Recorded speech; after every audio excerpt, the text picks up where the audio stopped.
Chapter 1. Daniella draped her dark brown legs over the edge of the bed.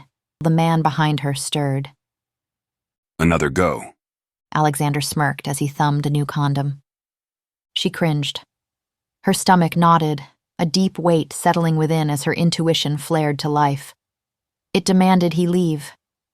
If it weren't for the few glasses of wine she'd had before he called, she would have never allowed him into her home or her.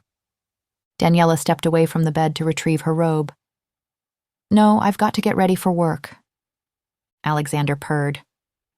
It could wait. She could feel his gaze. It roamed over her like a slithering snake ready to strike. Daniella narrowed her eyes. "No, it can't." She lifted her dark curly hair from the collar of her robe and tied the sash tight around her midsection in finality. "I'm sorry if you're confused, but nothing about our deal has changed. I came, you came, and now it's time to go. I have things to do, and I'm sure you do as well, elsewhere." Alexander's feet hit the floor, and she breathed a sigh of relief. She turned to give him privacy while he dressed, but her body refused to relax as the feeling within her gut grew heavier. He's leaving. Just give him a couple of minutes.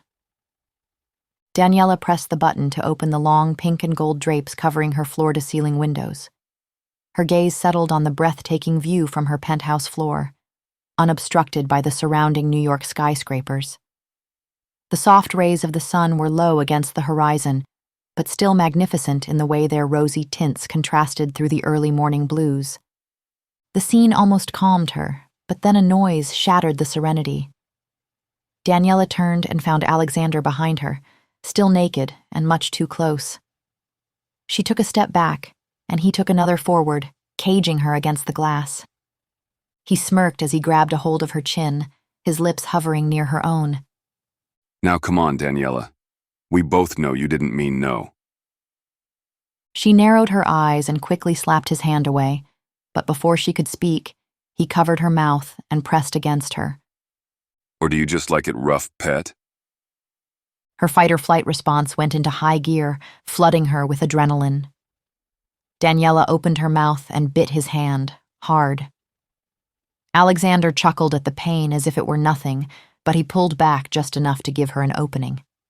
Daniella used the space to twist and then flew forward, throwing a punch at his head. Alexander jumped back and threw up his hands, but that asinine smile was still on his face.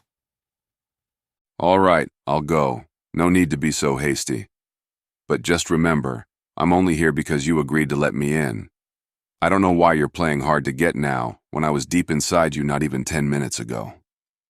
"And I think it's hilarious you think it's an act." She glared at him, clenching her fists. "You're right. I let you into my home, but you know what?